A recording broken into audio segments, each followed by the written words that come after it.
নমস্কার বন্ধুরা, আমার চ্যানেলে আপনাদের সবাইকে স্বাগত।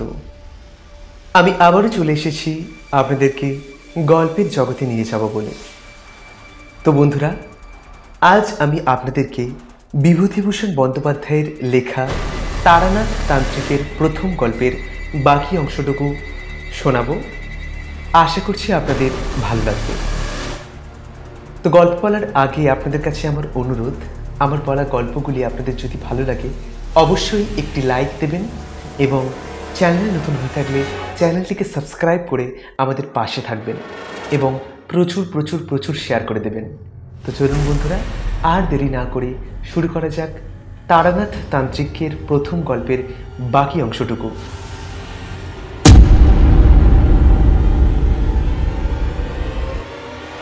বাড়ি থেকে কিছুদিন পরে আবার সাধু সন্ন্যাসীদের সন্ধানে বেরোই। বীরভূমের এক গ্রামে শুনলাম সেখানকার শ্মশানে এক পাগলি থাকে। সে আসলে খুব বড় তান্ত্রিক সন্ন্যাসিনী। পাগলির সাথে দেখা করলাম নদীর ধারে শ্মশানে।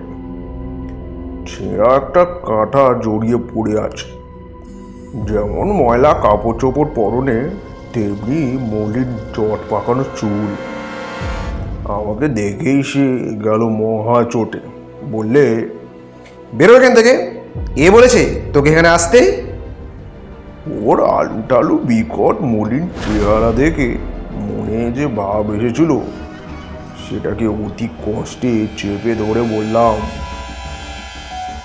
মা, আমাকে আপনার শিষ্য করে নিন।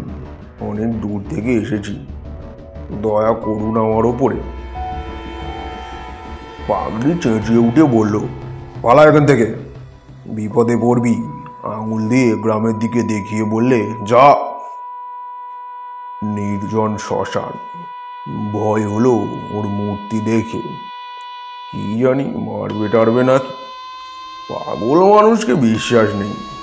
সেদিন চলে এলাম, কিন্তু আবার গেলাম তারপর দিন। পাগলি বললে, আবার এখন এলি? বললাম, মা, আমাকে দয়া করো মা। পাগলি বললে, দূর হ, দূর হ, বেরো এখান থেকে। তারপর রেগে আমায় মারলে এক লাথি। বললে, যদি আসিস বিপদে পড়বি, খুব সাবধান। রাত্রে শুয়ে শুয়ে ভাবলাম, না, এখান থেকে চলে যাই, আর এখানে নয়। পাগলের পাল্লায় পড়ে প্রাণটা যাবে দেখছি কোন দিন।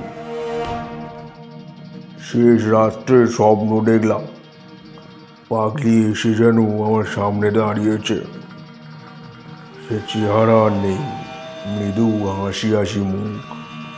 আমায় যেন বলছে, লাথিটা খুব লেগেছে না রে, তা রাগ করিস নে, কাল যাস আমার ওখানে। সকালে উঠেই আবার গেলাম। ওমা, স্বপ্ন টপ্ন যে সব মিথ্যে। পাগলি আমায় ডেকে মার মূর্তি হয়ে শ্মশানের একখানা পোড়া কাঠ আমার দিকে ছুঁড়ে মারলে। আমিও তখন মরিয়া হয়েছি। বললাম, তুমি তবে রাত্রে আমায় বলতে গিয়েছিলে কেন স্বপ্নে? তুমি তো আসতে বললে, তাই এলাম আমি। পাগলি কিলকিল করে এসে উঠে বলল, তোকে বলতে গিয়েছিলাম স্বপ্নে? তোর মুন্ডু চিবিয়ে খেতে গিয়েছিলাম। হি হি হি হি হি হি। তা বেরো। কেন জানি না ওই পাগলি আমাকে অদ্ভুতভাবে আকৃষ্ট করছে। আমি বুঝলাম তখনই সেখানে দাঁড়িয়ে দাঁড়িয়ে। যতই আমাকে বাইরে তাড়িয়ে দেবার ভান করুক, আমার মনে হলো ভেতরে ভেতরে এ আমায় এক অজ্ঞাত শক্তির বলে টানছে। হঠাৎ সে বললে, বস এখানে। আঙুল তুলে দেখিয়ে দিলে। তার আঙুল তুলে দেখিয়ে দেওয়ার ভঙ্গিটা যেন খুব রাজা জমিদারদের ঘরের কর্তির মতো। তার সে হুকুম পালন না করে যেন কোনো উপায় নেই। কাজেই বসতে হলো। সে বললে, কেন এখানে এসে বিরক্ত করিস বলতো? তোর দ্বারা কি হবে? কিছুই হবে না। তোর সংসারে এখনো পুরো ভোগ রয়েছে। আমি চুপ করেই থাকি। খানিকটা বাদে পাগলি বলল, আচ্ছা তুই ভাবি আর এখানে যখন এসেছিস তার উপর আবার বামু, তখন কিছু খাওয়ানো দরকার। বল কি খাবি? পাগলির শক্তি কত দূর দেখাবার জন্য বড় কৌতূহল হলো যেন মনের মধ্যে। এর আগে লোকের মুখে শুনেছি যা চাওয়া যায় সন্ন্যাসীরা এনে দিতে পারে। কলকাতায় গন্ধ বাবাজির কাছে খানিকটা যদিও ডেকেছি, এই আমার ততটা আশ্চর্য বলে মনে হয়নি। বললাম খাবো অমৃতি জিলিপি, ক্ষীরের বরফি আর বর্তমান কলা। পাগলি এক আশ্চর্য ব্যাপার করলে। একটা মরা পোড়া কয়লা তুলে নিয়ে আমার হাতে দিয়ে বলে, নে খেয়ে নে ক্ষীরের বরফি।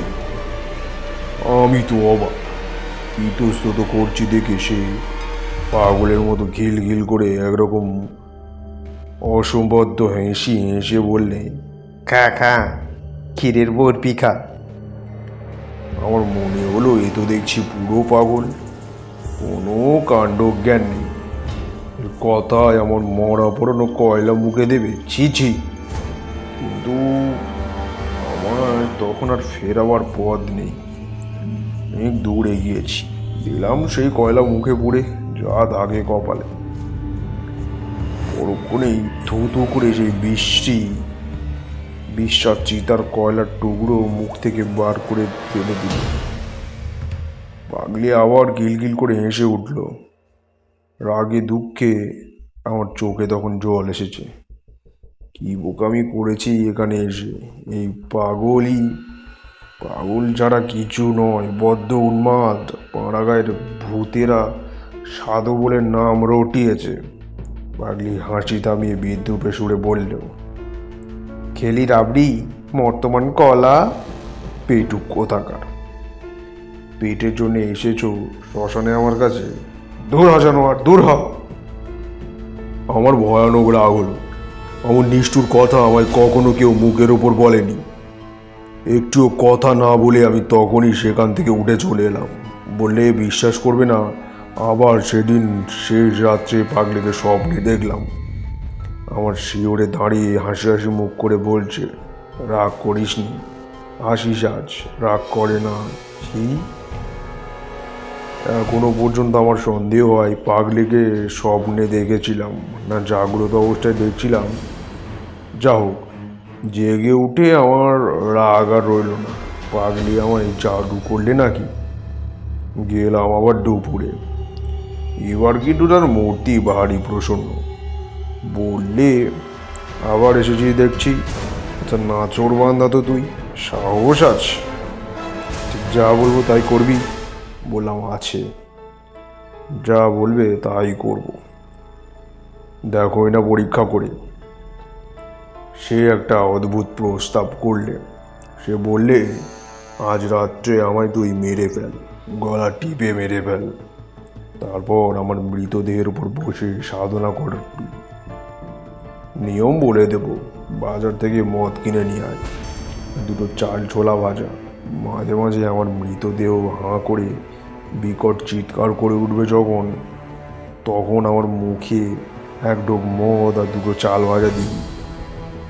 ভোর রাত পর্যন্ত অমনি মরার উপর বসে মন্ত্র জপ করতে হবে। রাত্রে হয়তো অনেক রকম ভয় পাবি। যারা এসে ভয় দেখাবে তারা কেউ মানুষ নয়, কিন্তু তাদের ভয় করিস নি। ভয় পেলে সাধনা তো মিথ্যে হবেই, প্রাণ পর্যন্ত হারাতে পারিস। কেমন, রাজি? ও যে এমন কথা বলবে তা আমি বুঝতে পারিনি। কথা শুনে তো অবাক হয়েই গেলাম। বললাম, সব পারবো, কিন্তু মানুষ খুন আমায় দিয়ে হবে না। আর তুমি বা আমার জন্য মরবে কেন? পাগলি রেগে বললে, তবে এখানে মরতে এসেছিলিস কেন? মুখ পড়া, বেরো, দূর হ। আরও নানা রকম অশ্লীল গালাগালি দিল। ওর মুখে কিছু বাঁধে না, মুখ বড় খারাপ। আমি আজকাল ওগুলো আর অত গায়ে মাখিনি, গা শোয়া হয়ে গিয়েছে। বললাম, রাগ করছো কেন? একটা মানুষকে খুন করা কি মুখের কথা? আমি না ভদ্রলোকের ছেলে। পাগলি আবার মুখ বিকৃত করে বললে, ভদ্রলোকের ছেলে? ভদ্রলোকের ছেলে? তবে এ পদে এসেছিস কেন রে? অল্প পেয়ে ঘাটের মরা। তন্ত্রমন্ত্রের সাধনা ভদ্রলোকের ছেলের কাজ নয়। যা গিয়ে কামিজ চাদর পরে বসে চাকরি কর, গিয়ে বেরো বললাম। তুমি শুধু রাগ করো, পুলিশের হাঙ্গামার কথাটা ভাবছো না? আমি যখন ফাঁসি যাব তখন ঠেকাবে কে শুনি?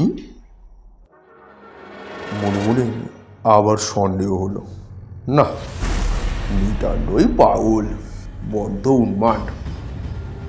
এর কাছে শুধু এতদিন সময় নষ্ট করছি, এছাড়া আর কিছুই না। তখনই মনে পড়ল পাগলির মধ্যে কেমন যেন পরিবর্তন আসছে। পাগলির মুখে শুদ্ধ সংস্কৃত শ্লোক শুনছি, তন্ত্রের কথা শুনছি। সময়ে সময়ে সত্যই এমন কথা বলে যে ওকে বিদুষী বলে সন্দেহ হয়। সেই দিন থেকে পাগলি আমার উপর প্রসন্ন হলো। বিকেলে যখন গেলাম তখন আপনি ডেকে বললে, আমার রাগ হলে জ্ঞান থাকে না, তোকেও বেলা গালাগালি দিয়েছি, কিছু মনে করিস নি। ভালোই হয়েছে তুই সাধনা করতে যাসনি, ওসব নিম্নতন্ত্রের সাধনা, ওতে মানুষের কতগুলো শক্তি লাগায়, তাছাড়া আর কিছু নয়। বললাম, কিভাবে শক্তি লাভ হয়? পাগলি বললে, পৃথিবীতে নানা রকম জীব আছে, তাদের চোখে দেখতে পাওয়া যায় না। মানুষ মরে দেহ শূন্য হলে চোখে দেখা যায় না, আমরা তাদের বলি ভূত। এছাড়া আরো অনেক রকমের প্রাণী আছে, তাদের বুদ্ধি মানুষের চেয়ে কম, কিন্তু শক্তি বেশি, এদেরও দেখা যায় না। তন্ত্রে এদের ডাকিনী, শাঁখিনী এইসব নাম। এরা কখনো মানুষ ছিল না, মানুষ মরে যেখানে যায় এরা সেখানকার প্রাণী। মুসলমান ভগীরেরা এদের জিন বলে। এর মধ্যে ভালো মন্দ দুই আছে। তন্ত্র সাধনার বলে এদের বশ করা যায়, তখন যা যা বলা হয় তাই করতেই হবে, না করে উপায় নেই।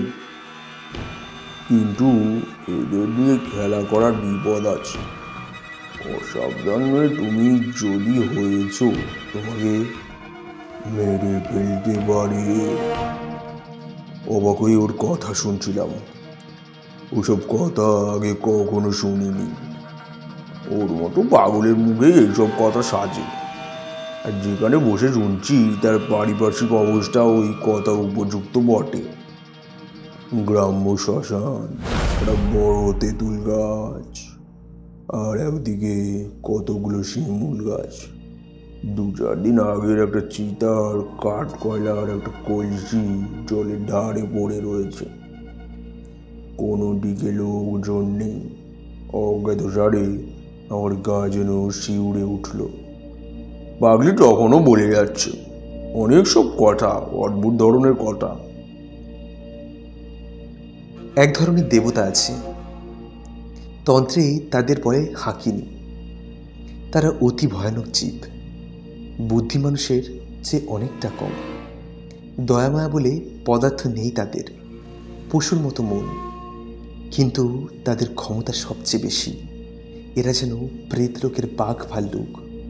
ওদের দিয়ে কাজ বেশি হয় বলে যাদের বেশি দুঃসাহস, এমন তান্ত্রিকেরা হাকিনী মন্ত্রে সিদ্ধ হওয়ার সাধনা করে।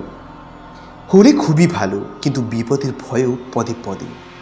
তাদের নিয়ে যখন তখন খেলা করতে নেই, তাই তোকে বারণ করি, তুই বুঝিস নি তাই রাগ করিস। কৌতূহল আর সম্বরণ না করতে পেরে জিজ্ঞেস করলাম, তুমি তাহলে হাকিনী মন্ত্রে সিদ্ধ না? ঠিক বলো। পাগলি চুপ করে রইল।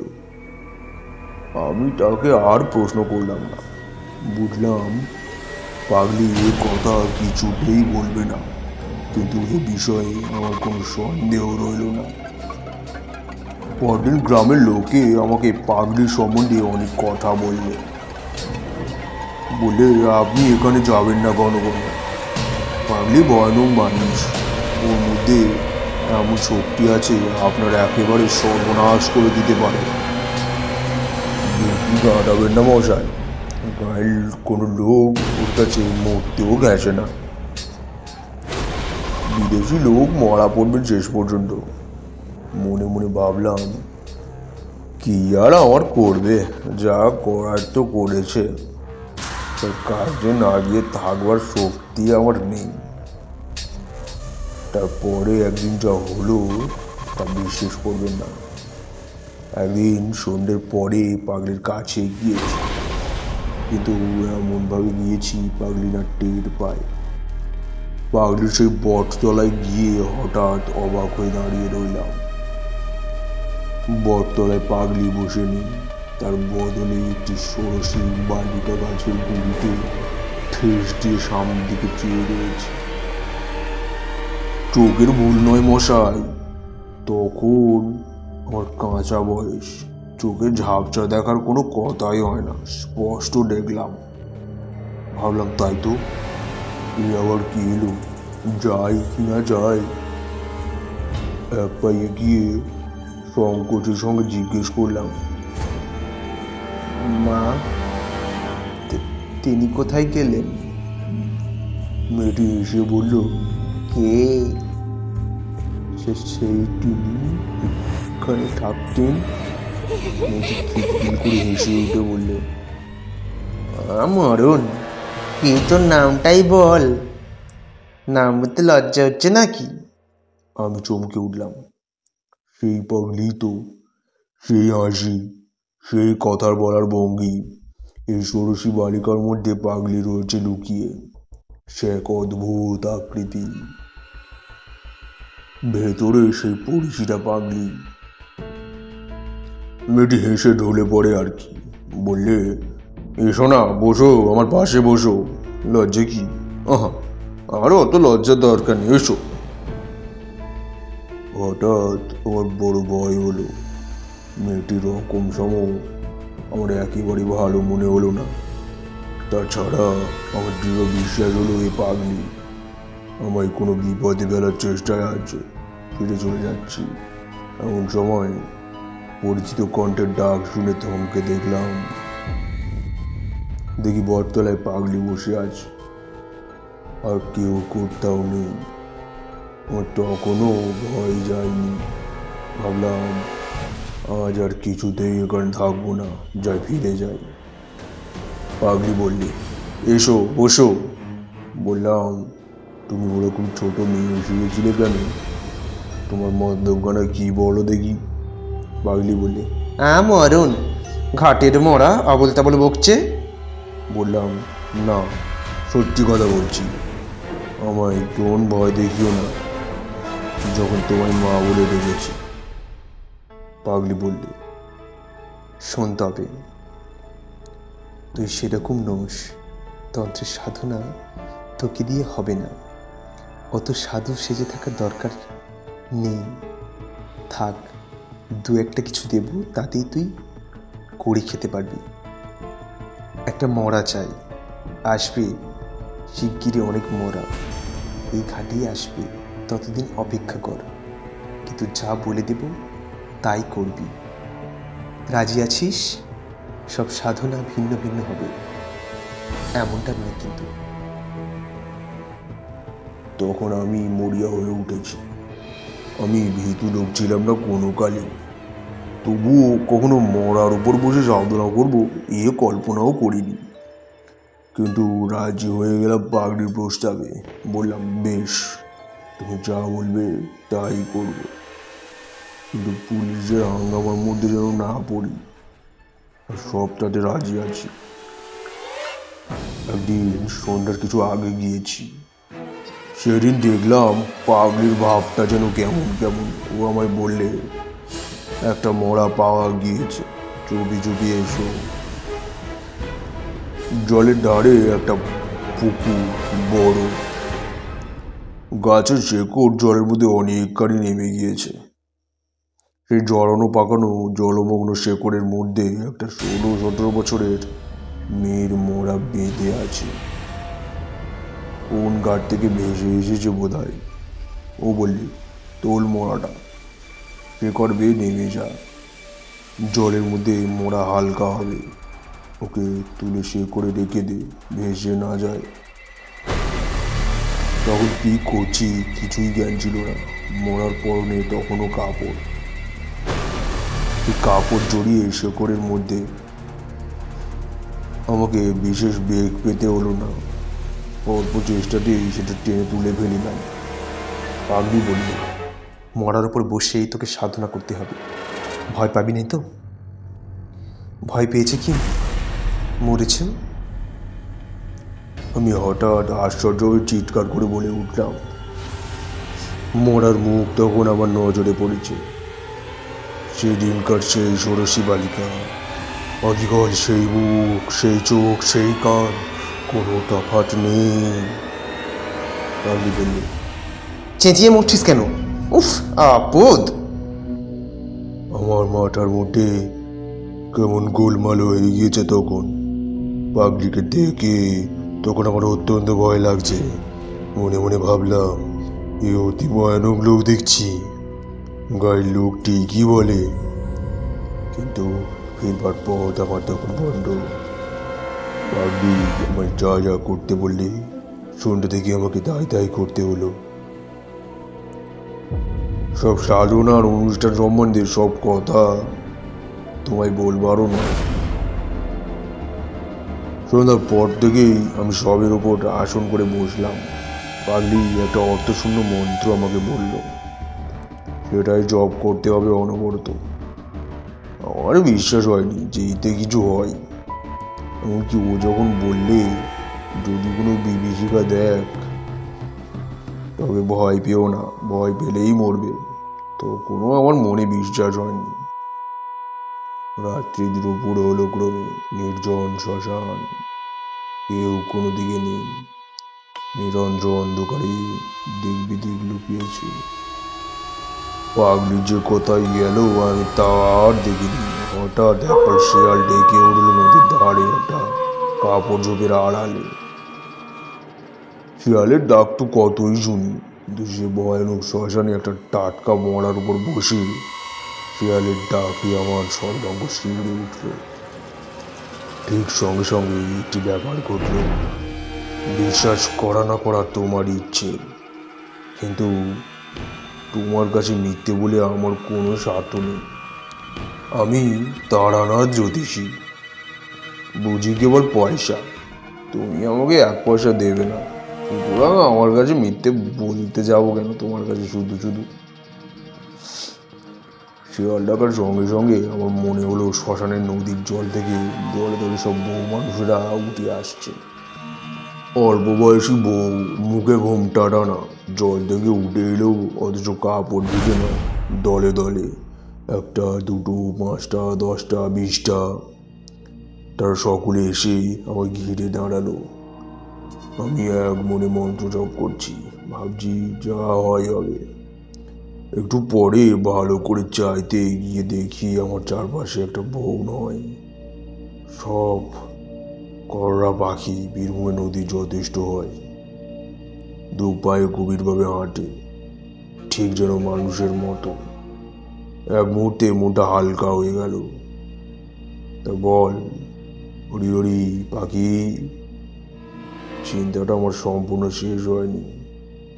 পরক্ষণেই আমার চারপাশে মেয়ে গলার কালা কলকল করে হেসে উঠল। হাসি শব্দে আমার গায়ের রক্ত আরো হিম হয়ে গেল। যে দেখি তখনও একটা পাখি নয়, সব অল্প বয়সী বউ। তারা তখন সবাই একযোগে ঘোমটা খুলে আমার দিকে চেয়ে আছে, আর তাদের চারদিকে সেই বড় মাঠের যেদিকে তাকাই অসংখ্য নরকঙ্কাল দূরে। নিকটে ডাইনে বাঁয়ে অন্ধকারের মধ্যে সাদা সাদা দাঁড়িয়ে আছে কতকালের পুরনো জীর্ণ হাড়ের কঙ্কাল। তাদের অনেকগুলোর হাতে সব আঙুল নেই, অনেকগুলো হাড় রোদে জ্বলে চটা হয়ে উঠে গিয়েছে। কোনটার মাথার খুঁড়ি ফুটো, কোনটার পায়ের নালির হাড় ভেঙে আছে, তাই মুখও নানা দিকে ফোরানো। দাঁড়াবার ভঙ্গি থেকে মনে হয় কেউ যেন তাদের বহু যত্নে তুলে ধরে দাঁড় করিয়ে রেখেছে। কঙ্কালের আড়াল থেকে পিছনে দেখছি লোকটা একটা খাড়া করে রেখেছে। যেই ছেড়ে দেবে অমনি কঙ্কালগুলো হুড় করে ভেঙে পড়ে জীর্ণ ভঙ্গা চেহারা তোবড়ে গেল। নোনা দোলা হাড়ের রাঁচি স্তূপাকার হয়ে উঠবে, অথচ তারা যেন সবাই সজীব। সকলেই আমাকে পাহারা দিচ্ছে, আমি যেন প্রাণ নিয়ে এই শ্মশান থেকে পালাতে না পারি। হাড়েরা হাত বাড়িয়ে একযোগে সবাই যেন আমার গলা টিপে মারবার অপেক্ষায় আছে। উঠে সোজা হয়ে দৌড় দেবো ভাবছি, এমন সময় আমার সামনে এক অতি রূপসী বালিকা আমার পথ আগলে হাসি মুখে দাঁড়িয়ে। আবার কি? যা হোক, সব রকম ব্যাপারের জন্য আজ প্রস্তুত না হয়ে সব সাধনা করতে নামিনি। আমি কিছু বলবার আগেই মেয়েটি হেসে উঠে বলল, আমি ষোড়শী, মহাবিদ্যাদের মধ্যে শ্রেষ্ঠ। আমায় তো আমার পছন্দ হয় না। মহাবিদ্যা টহাবিদ্যার নাম শুনেছিলাম বটে পাগলির কাছে, কিন্তু তাদের তো শুনেছি অনেক সাধনা করেও দেখা মেলে না। আর এত সহজেই নি। বললাম, আমার মহা সৌভাগ্য যে আপনি এসেছেন, আমার জীবন ধন্য হলো। মেয়েটি বলল, তবে তুমি মহাডামরি সাধনা করছো কেন? আগে আমি তো জানি না কোন সাধনা কীরকম, পারলে আমি যেমন বলে দিয়েছে তেমনি করছি। বেশ, মহাডামরি সাধনা তুমি ছাড়ো, ও মন্ত্র জপ করো না। যখন দেখা দিয়েছি তখন তোমার আর কিছুতে দরকার নেই। তুমি মহাডামরি ভৈরবীকে দেখোনি, অতি বিকট তার চেহারা, তুমি ভয় পাবে। ছেড়ে দাও মন্ত্র। সাহসে ভর করে বললাম, সাধনা করে আপনাদের আনতে হয় শুনেছি, আপনি এত সহজে আমাকে দেখা দিলেন কেন? তোমার সন্দেহ হচ্ছে? আমার মনে হলো এই মুখ আমি আগে কোথাও দেখেছি, কিন্তু তখন আমার মাথার গোলমাল হয়ে গিয়েছে, কিছুই ঠিক করে বলতে পারলাম না।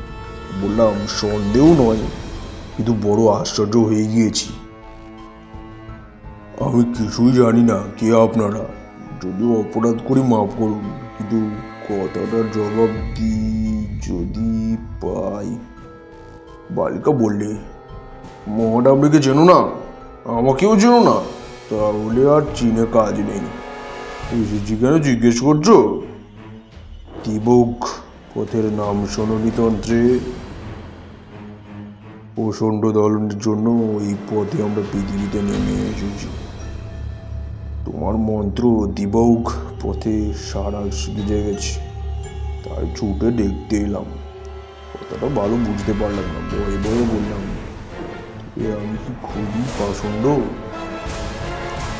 বালিকা খিলখিল করে হেসে উঠল, বলে, তোমার বেলা এসেছি সম্প্রদায়ের রক্ষার জন্য, অত ভয় কিসের? আমি না তোমাকে লাথি মেরেছি, শ্মশানের পোড়া কাঠ ছুঁড়ে মেরেছি, তোকে পরীক্ষা না করে কি সাধনার নিয়ম বলে দিয়েছি তোকে? আমি ভয়ানক আশ্চর্য হয়ে গিয়ে বলছি, বলে কি? মেয়েটি আবার বলল, কিন্তু মহাডামরির বড় ভীষণ রূপ, তোর যেমন ভয় সে তুই পারবি নে, ও ছেড়ে দে। আপনি যখন বললেন তাই দিলাম। ঠিক কথা দিলাম। এই সময় যে শব্দের উপর বসে আছি তার দিকে আমার নজর পড়ল, পড়তেই ভয় ও বিস্ময় আমার সর্বশরীর কেমন হয়ে গেল।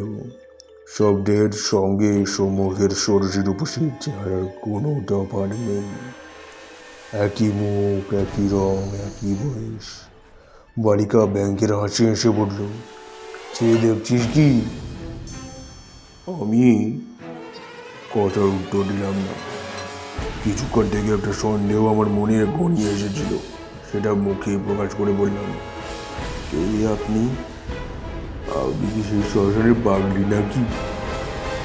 একটা বিকট বিদ্রুপের হাসিতে রাত্রির অন্ধকার চিরে ফেরে চৌচির হয়ে গেল। সঙ্গে সঙ্গে মাঠময় নরকঙ্কালগুলোর হাড়ের হাতে তালি দিতে দিতে এঁকে বেঁকে উদ্দাম নৃত্য শুরু করলে, আর অমনি সেগুলো নাচের বেগে ভেঙে ভেঙে পড়তে লাগলো। কোনো কঙ্কালের হাত কষে গেল, কোনটির মেরুদণ্ড, কোটির কপালের হাড়, কোটির বুকের পাঁজরগুলো। তবুও তাদের নৃত্য সমানেই চলছে। এদিকে হাড়ের রাশি উঁচু হয়ে উঠল, আর হাড়ে হাড়ে লেগে কি বিভৎস ঠক ঠক শব্দ। হঠাৎ আকাশের এক প্রান্ত যেন জোর জুটিয়ে গেল কাগজের মতো, আর সেই ছিদ্র পথে যেন একটা বিকট মূর্তি নারী উন্মাদিনীর মতো আলু তালু বেশে নেমে এসেছে দেখলাম। সঙ্গে সঙ্গে চারপাশের বনে শিয়ালের দল আবার ডেকে উঠল। বিশ্রী মরা পচার দুর্গন্ধে চারিদিক পূর্ণ হলো। পিছনের আকাশটা আগুনের মতো রাঙা মেঘে ছেয়ে গেল, আর নিচে চিল শুকনি উঠছে সেই গভীর রাতে। শিয়ালের চিৎকার ও নরকঙ্কালের টোকাটোকার শব্দ ছাড়া এই ভয়ানক রাত্রে বাকি সব জগৎ নিস্তব্ধ। সৃষ্টি একেবারে নিঝুম। ওর গা শিউরে উঠল আতঙ্কে। পিশাচিটা আমার দিকে যেন ছুটে আসছে। ওর আগুনের ভাঁটার মতো জ্বলন্ত দুই চোখ, ঘৃণা, নিষ্ঠুরতা, বিদ্যুৎ মিশ্রিত। সে কি ভীষণ ক্রোধ দৃষ্টি, প্রতিগন্ধ, সে শিয়ালের ডাক, সে আগুন লাগা মেঘের সঙ্গে পিশাচিটার দৃশ্য মিলে গিয়েছে একই উদ্দেশ্যে। সকলেই তারা আমার নিষ্ঠুরভাবে হত্যা করতে চায়। যে স্বপ্নে ওটার উপরে বসে আছি, সেই সবটা চিৎকার করে কেঁদে উঠে বললে, আমায় উদ্ধার করো। রোজ রাত্রে এমনি হয়। আমায় খুন করে মেরে ফেলেছে বলে আমার গতি হয়নি। আমায় উদ্ধার করো। কতকাল আছে এই শ্মশানে? 56 বছর। কাকিমা বলি, কেউ দেখো না। ভয়ে দিশেহারা হয়ে আমি আসন ছেড়ে উঠে দাঁড়িয়ে উঠলাম। তখন পুরো ফর্সা হয়ে উঠেছে। বোধহয় হয় অজ্ঞান হয়ে পড়েছিলাম। জ্ঞান হলে চেয়ে দেখি আমার সামনে সেই পাগলি বসে মৃদু ব্যঙ্গের হাসি হাসছে। সেই বটতলায় আমি আর পাগলি দুজনে। পাগলি বললে, যা তোর দৌড় বোঝা গেল, আসন ছেড়ে পাড়িয়েছিলি না? আমার শরীর তখন ঝিমঝিম করছে। বলুন, তো আমি ওদের দেখেছি।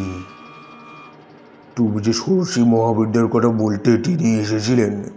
বাবলি মুখ টিপে হেসে বললে, তুই ষোড়শী রূপ দেখে মন্ত্র জপ ছেড়ে দিলি? দূর, ওসব হাকিনীদের মায়া। ওরা সাধনায় বাঁধা, তুই ষোড়শীকে চিনিস না।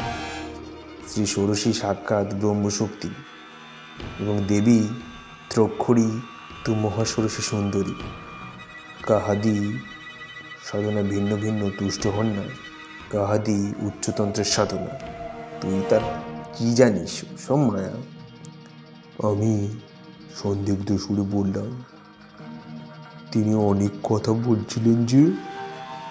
আরও একটা বিকট মূর্তি পিশাচির মতো চেহারা নাড়ি দেখেছি। আমার মাথায় ঠিক ছিল না। তারপরই মনে পড়লো পাগলির কথাও কি একটা তার সঙ্গে যেন হয়েছিল। কি সেটা? পাগলি বললে, তোর ভাগ্য ভালো, শেষকালে যে বিকট মূর্তি মেয়ে দেখেছিস তিনি মহাডামরি মহাভৈরবী। তাই তাঁর তেজ সহ্য করতে পারলিনি, আসন ছেড়ে ভাগলি কেন? তারপর হঠাৎ সে হি হি করে হেসে উঠে বললে, মুখ পোড়া বাঁদর কোথাকার। উনি দেখা পাবেন ভৈরবীদের। নিজেদের নাম মুখে আনতে সাহস করি না, হাকিমদের নিয়ে কারবার করি। ওরে অল্প পেয়ে তোকে ভেলকি দেখিয়েছি। তুই তো সবসময় আমার সামনে বসে আছিস পরতলায়। কোথায় গিয়েছিলি তুই? সকাল কোথায়? এখন সে সারা রাত সাধনা করে আসন ছেড়ে এলি। এই তো সবে সন্ধে। আমার চমক ভাঙল। তুই কি ভয়ানক লোক! সত্যি তো, সবে মাত্র সন্ধ্যা হয় ওর সব কথা মনে পড়ল। এসেছি ঠিক বিকেল 6টায়। আষাঢ় মাসের দীর্ঘবেলা, মরা ডাঙায় তোলা সব সাধনা, নরকঙ্কাল, ষোড়শী, উড়ন্ত চিল, শকুনির জাঁক, সবই আমার ভ্রম। হতভম্বের মতো হয়ে বললাম, কেন এমন ভোলালে, মিথ্যে এত ভয় দেখালে? পাগলি বললে, তোকে বাজিয়ে দিচ্ছিলাম তোর মধ্যে যে জিনিস নেই, তোর কর্ম নয় তন্ত্রের সাধনা। তুই আর কোনোদিন এখানে আসবার চেষ্টা করবি নি, এবার দেখা পাবি নি। বললাম, একটা কথার শুধু উত্তর দাও, তুমি তো অসাধারণ শক্তিধর, তুমি ভেলকিনি থাকো কেন? ঊর্ধ্বতন্ত্রের সাধনা করো না কেন? পাগলি এবার একটু গম্ভীর হল, বললে, তুই সে বুঝবি না। মহাষোড়শী, মহাডামরি, ত্রিপুরা এরা মহাবিদ্যা। ব্রাহ্মণ শক্তির নানা রূপ, এদের সাধনা এক জন্মে হয় না। আবার পূর্বজন্মও এমনই কেটেছে, এ জন্মও গেল। গুরুর দেখা পেলাম না। যা তুই ভাগ, তোর সামনে এসব বকে কি আর করব। তোকে কিছু শক্তি দিলাম, তবে রাখতে পারবি নি বেশি দিন। যা পালা। চলে এলাম। সে আজ 40 বছরের কথা।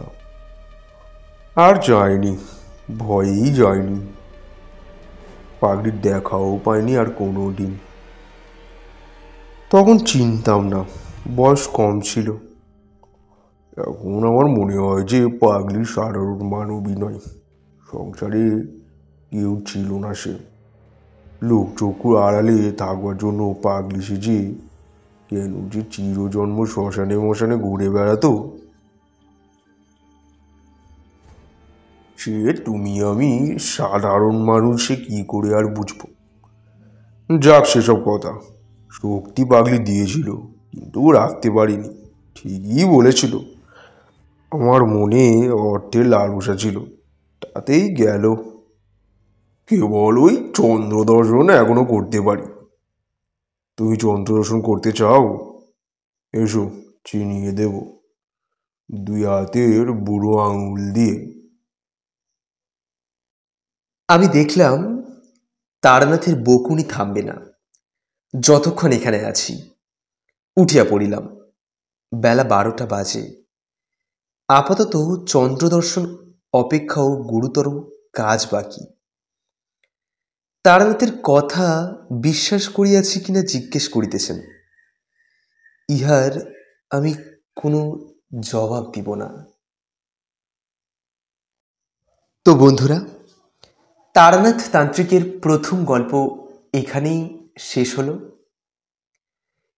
পরবর্তীকালে আরও এমনও সুন্দর সুন্দর গল্প আপনাদের জন্য নিয়ে আসার চেষ্টা করব।